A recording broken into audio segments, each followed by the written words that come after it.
வணக்கம். இன்னைக்கு நாம ஒரு சூப்பரான விஷயத்த பத்தி பார்க்க போறோம். போட்டித் தேர்வுகள்ல திரும்ப திரும்ப வர்ற 15 முக்கியமான கிராமர் ரூல்ஸ். இதுதான் நம்மளோட டாபிக். வாங்க உள்ள போகலாம். எக்ஸாம்ல நல்லா பண்ணிருப்போம். ஆனா பார்த்தா சின்ன சின்ன கிராமர் மிஸ்டேக்ஸ்ல மார்க் போயிருக்கும். செம்ம கடுப்பா இருக்கும்ல. அந்த மாதிரி பொதுவான தவறுகளை எல்லாம் எப்படி சரி பண்றதுன்னு தான் நாம இப்போ பார்க்க போறோம். இப்போ இந்த 15 ரூல்ஸையும் ஒட்டுக்கா மனப்பாடம் செஞ்சா கண்டிப்பா மறந்துரும். அதுக்கு பதிலா நாம ஒரு ஸ்மார்ட்டான வேலை பண்ணலாம். இந்த 15 தவறுகளையும் 4 வகையா பிரிச்சு ரொம்ப சுலபமா கத்துக்கலாம். சோ இதான் நம்மளோட பிளான். இந்த 4 செக்ஷன்ல அந்த 15 விதிகளையும் நம்ம கவர் பண்ணிடலாம். ரெடியா? ஓகே, வாங்க நம்ம முதல் பகுதிக்குள்ள போகலாம். சிங்குலர், ப்ளூரல், அதாவது ஒருமை, பன்மை. இதுல வர குழப்பங்களை எப்படி சரி பண்றதுன்னு பார்க்கலாம். மொத ரூல் ரொம்ப சிம்பிள். ஒரு வாக்கியத்துல ஈச் இல்லனா எவ்ரின்னு வந்துட்டா கண்ணை மூடிட்டு அது ஒருமைன்னு முடிவு பண்ணிடுங்க. அதனால அதுக்கப்புறம் வர்ற வினைச்சொல்லும் ஒருமையில தான் இருக்கணும். இங்க பாருங்க, ஹேவுக்கு பதிலா ஹேஸ் வந்திருக்கு, தேருக்கு பதிலா ஹிஸ் வந்திருக்கு. அவ்வளவுதான். ஒன் ஆஃப் தானே வந்தா ஒரு சின்ன லாஜிக் யூஸ் பண்ணுங்க. நிறைய விஷயத்துல ஒன்னுன்னு தானே அர்த்தம். அதனால ஒன் ஆஃப் தக்கு அப்புறம் வர பெயர்ச்சொல் எப்பவுமே பன்மையில இருக்கணும். ஆனா நம்ம பேசுறது அந்த ஒன்ன பத்தி தானால வினைச்சொல் ஒருமையில தான் இருக்கணும். பாருங்க, ஒன் ஆஃப் த ஃப்ரெண்ட் இல்ல, ஒன் ஆஃப் த ஃப்ரெண்ட்ஸ். ஆனா வினைச்சொல் இஸ் தான். அடுத்தது ஒரு முக்கியமான விஷயம். இங்கிலீஷ்ல சில வார்த்தைகளை நம்மால எண்ணவே முடியாது. உதாரணத்துக்கு இன்ஃபர்மேஷன், ஃபர்னிச்சர், சீனரி, லக்கேஜ். அதனால இதுக்கு பின்னாடி எப்பவுமே எஸ் சேர்க்கவே கூடாது. இன்ஃபர்மேஷன்ஸ்னு சொன்னா அது தப்பு. மெனி இன்ஃபர்மேஷனும் தப்பு. அதுக்கு பதிலா மச் இன்ஃபர்மேஷன் தான் சொல்லணும். சில வார்த்தைகள் பார்க்க ஒருமை மாதிரி நம்மள ஏமாத்தும். ஆனா உண்மையில அது பன்மை. உதாரணத்துக்கு புலீஸ், கேட்டல், பீப்புள்.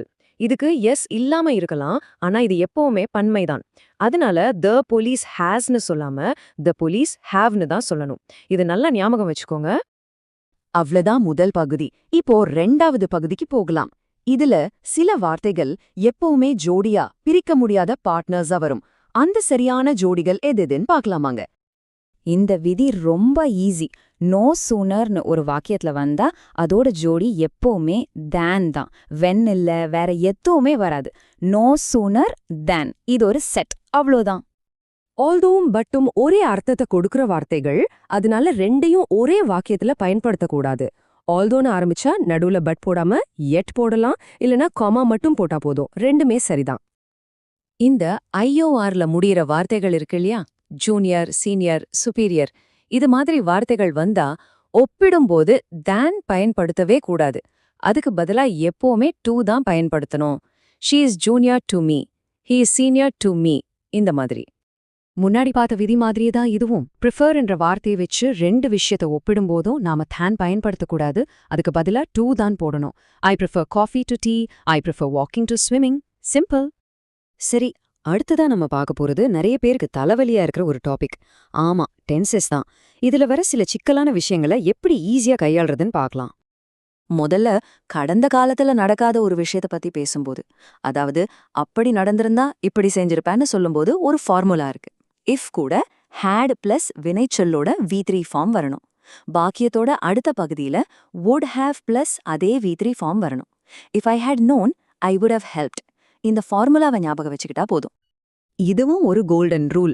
ஒரு நிபந்தனை வாக்கியத்துல, அதாவது இஃப் வர்ற வாக்கியத்துல 2 தடவை எதிர்காலம், அதாவது வில் வராது. இஃப் இருக்கிற பகுதியில சிம்பிள் பிரசன்ட் டென்ஸ் தான் பயன்படுத்தணும். இஃப் இட் வில் ரெயின்னு சொல்லக்கூடாது, இஃப் இட் ரெயின்ஸ்னு தான் சொல்லணும். சின்ஸ்கோ ஃபார்க்குன்னு வித்தியாசம் ரொம்ப சிம்பிள். சின்ஸ்ங்கிறது ஒரு தொடக்க புள்ளியை குறிக்கும். உதாரணமா சின்ஸ் மார்னிங், சின்ஸ் 1947. ஆனா ஃபார்ங்கிறது ஒரு கால அளவு, அதாவது டியூரேஷனை குறிக்கும். For 2 hours, for 5 years. அவ்வளோதான் வித்தியாசம்.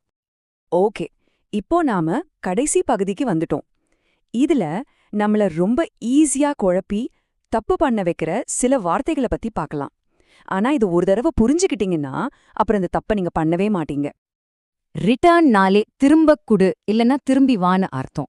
அதிலேயே திரும்பன்ற வார்த்தை இருக்கு. அதனால அது கூட பேக்ன்ற வார்த்தையை சேர்க்க வேண்டிய அவசியமே இல்ல. அது தேவையற்றது.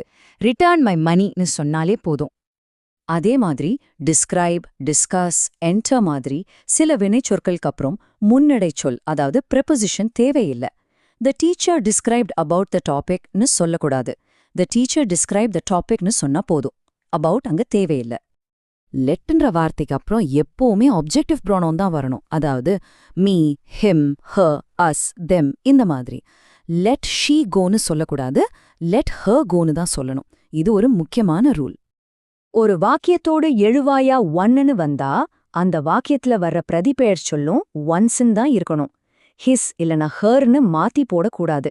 One must do once duty, இதுதான் சரி. அவ்வளோதான். பாத்தீங்களா, எவ்ளோ சீக்கிரம் 15 முக்கியமான இலக்கண விதிகளை கத்துக்கிட்டோம். இனிமே இந்த தவறுகளை நீங்க பண்ண மாட்டீங்கன்னு நம்புறேன். இதோட பகுதி 2ல இன்னும் சில விதிகள் இருக்கு. அதை பார்க்க மறக்காம சப்ஸ்கிரைப் பண்ணிடுங்க. சரி, போறதுக்கு முன்னாடி உங்ககிட்ட ஒரு சின்ன கேள்வி. இலக்கணத்துல எந்த விதி உங்களை எப்பவுமே குழப்பி விடும்? மறக்காம கீழே கமெண்ட்ல சொல்லுங்க. நாம அதை பத்தி அடுத்தடுத்த பகுதிகள்ல பேசலாம்.